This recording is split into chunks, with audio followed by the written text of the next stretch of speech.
around like uh, as companies potentially reshore or bring back jobs to a certain state versus overseas, where could the housing market get demand in the coming months, right, or coming years? So Mhm. that's the point of this article here on realtor.com.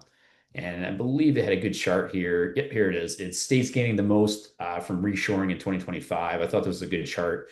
Kind of highlights most of it again, and is the southeast area and then Yeah. northern Midwest states. So not surprising, right?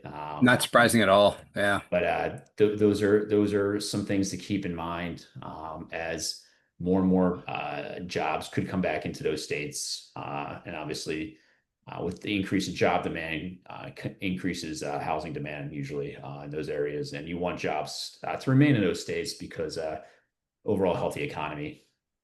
Texas is always going to lead the way, but South Carolina, that's pretty impressive. Yeah. Smaller state, a lot of jobs from a smaller state. Yep. That's good stuff.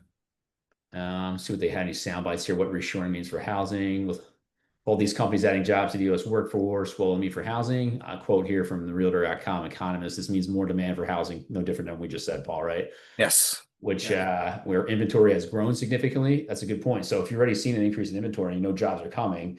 That those new jobs and people are going to then take that inventory back down to more normal levels if you're already have a surplus of inventory. So Yep. again, overall healthy there for folks. Those are the articles I had. Anything else you want to share on a marketing news perspective, Paul?